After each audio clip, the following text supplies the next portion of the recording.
Half of what we do is forensic psychiatry. That means, forensic means where law and medicine meet. So we're interested in state of mind of someone who's ended up in the criminal justice system at the time of their offense, or their fitness to stand trial, and perhaps they might be found not criminally responsible due to mental disorder. So that's about half of what we do. The other half is we're just a tertiary care psychiatric hospital, so we do geriatric programs, we have a dual diagnosis program, a drug and addiction program, we have a long-term program for patients who are in the system for quite some time. I was messed up, and then I'd just be imagining what could go wrong next and stuff, and then it's sort of like self-fulfilling prophecy type thing, like make it happen and that. But the Army thing, like it was like nobody ever did a more horrible stint than I did, and unless they were a prisoner of war or something like that, right? It's how I got involved with mental health in the first place. But up here, to be admitted to Penetanguishene, I did a terrible crime. I can't really describe it. I really can't.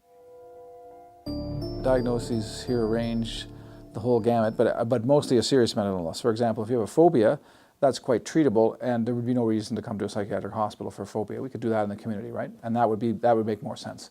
So most of our folks have some of the what we call the more serious illnesses, things like schizophrenia, bipolar disorder, which we used to call manic depression.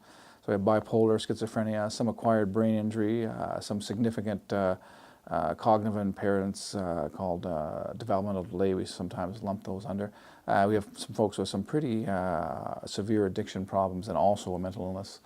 Those kind of things. So we have a broad range of diagnoses, but most of the stuff because we're an inpatient operation, mostly the stuff that's going to have a pretty severe impact on the lives of those folks. And depression, that's one I didn't mention, is another big illness that we get here, severe depression, right? So when we look at treating someone, we look at their whole history. An experience in war may or may not be a significant contribution to their illness, but it's certainly something we would look at and investigate. I have a military pension, so I'm able to buy my own sporting equipment for the very best of whatever I want to use. I've learned two things really good here. One is throwing the football, and then I've started playing the guitar, and everybody's probably motivated by kindness more than anything, but they say I'm not too bad at the guitar. Always wanted to play the guitar, and I thought I was going to have a long time to practice, and that's I meet the patients every day and talk to them about a variety of things, and yeah, I find them very interesting. They're like you and I. They have hopes and desires. They have a lot of talents, very artistic talents. They have interests, so they're interesting people. Now, they also have, most of our patients here have a serious mental illness, meaning that they've got a diagnosis, some kind of disability, and it's lasting for some duration, what we call the 3Ds. So they're very interesting people. They're a lot like you and I, but they also have a serious mental illness. It's rewarding to work with them and talk to them. I got out 94. I was in Oak Ridge, and I was in the mental health center for, altogether, I was in both of them for about 17 years of my life. So I was glad to get out on the street again. Once you leave the hospital, it's all different. You gotta, the rent and all that food and all this was all different when I got out. As an administered hospital, we have what we call a psychosocial rehabilitation approach to mental illness, meaning it's kind of a philosophy of care that we try to impose in it, and that gives us the best kind of result. For the most part, they're pretty damn good. They really are. But I mean, like by definition, you're a mental patient, so you're going to do something crazy, you're going to be motivated to do stuff that's not right as far as they see it. I think they see the role, and So basically, you know, a lot of them think that, you know, their role is, you know, is to stop us from doing what we want to do, because, you know, if we do what we want to do, it'll be wrong. It'll be a mental thing, you know, doing the wrong thing or something. So It was tough, you know. You have to do what they tell you. You can't do what you want. Do a lot of program evaluation to find out if we're being effective. We do research here. We're obligated to do research when we make changes or we offer therapy to folks. It's important to do research and see if you're actually having an effect, a positive effect, and so on. So, but a lot of making sure that we're a professional as possible has to do with again the colleges and the things we have to do as a hospital to make sure that we're professional. And and the approach to mental health changes. It's different as we learn more, and as the eras pass. We get, for example, the development of new medications, which can be very helpful, and we develop some new approaches to group therapy too. So those two are important. But in order to make sure that everyone does that in an ethical and scientifically sound way, we have to have a proper philosophy. We have a research and ethics committee to make sure that people are behaving in an ethical manner and so on. So there's lots of checks and balances to make sure that our staff and our programs are the best possible they can be, and that they're also ethical and moral and operational. I got it all pretty good with them. I did what they want just to get out of there. If I have to, you know, kiss ass, another word for it. If you want to get out, you got to do what they say. it got me on good meds. I wouldn't be here if I had been on the right meds before in life, you know. But I mean, on meds, if you have to rely on being able to hold a job and function, you know, have a good occupation or something like that. It's not available to mental patients. It just isn't. Now, with the medications improved or whatever, there may be a chance that mental patients can transcend this thing and actually learn to work. I had to take pills for my nerves. I take an antidepressant nerve pill. I get angry very, very easy. If I wasn't taking this pill right now, I would probably hurt somebody.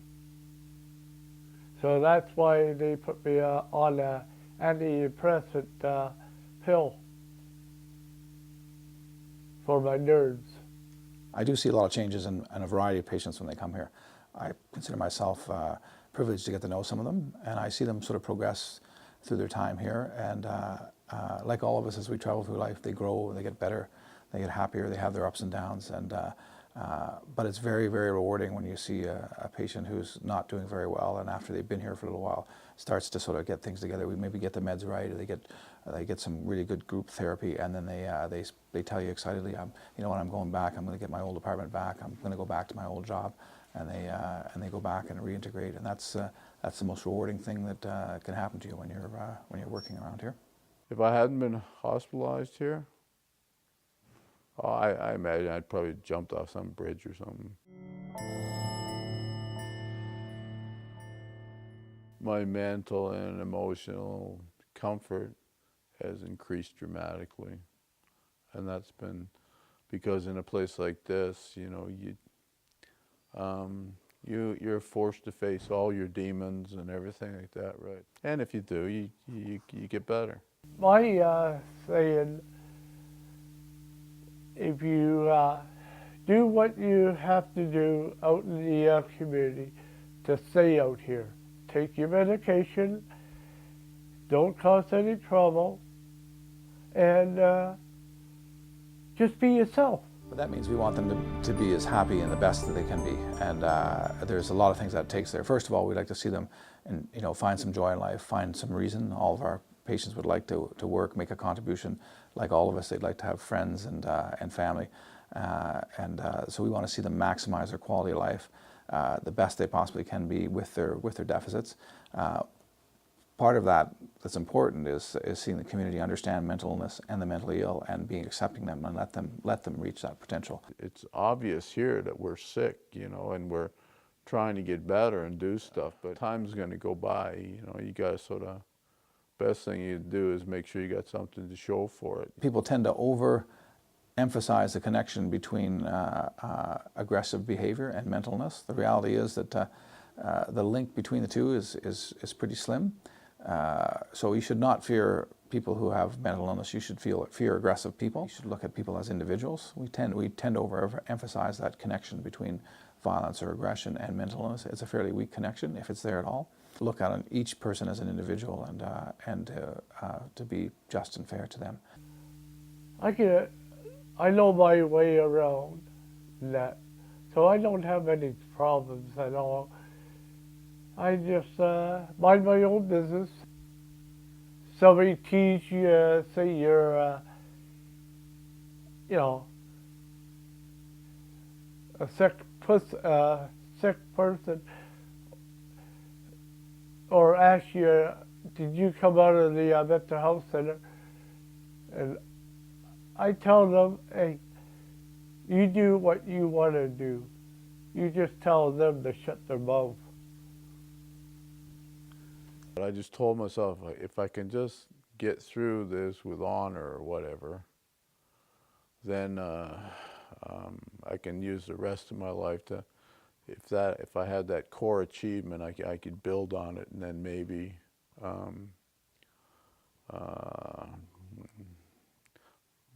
discover mental health again. I go to Wendet Social Club, our place, just across from outpatients and that. And I go down to the dock. I ride my bike. I do a lot of walking. That's how I keep fit. That's why people don't believe my age. So I have to stay out of trouble, mind my business, and do what my worker says.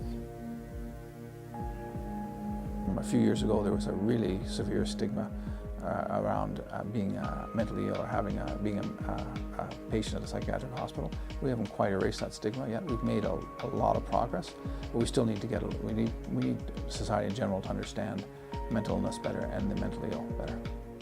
I'm hoping to show that a person really can change and can move on and stuff like that. If I can do that, I'll have accomplished something.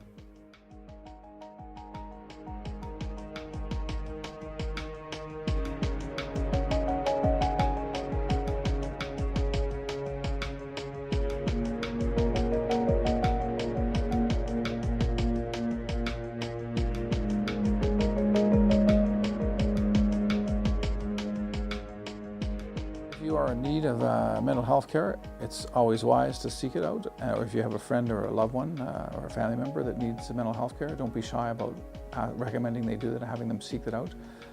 Sometimes we have so much great respect for each other's privacy that we leave people alone. They may be very depressed, maybe suicidal. It's worth at least asking and intervening. So I think it's always better to seek treatment, and seek treatment early if you truly do have a mental health issue. Some people do avoid the hospital, again, because of that stigma, and sometimes the result is that their recovery is more difficult because they've waited longer and there's more disruption to their lives.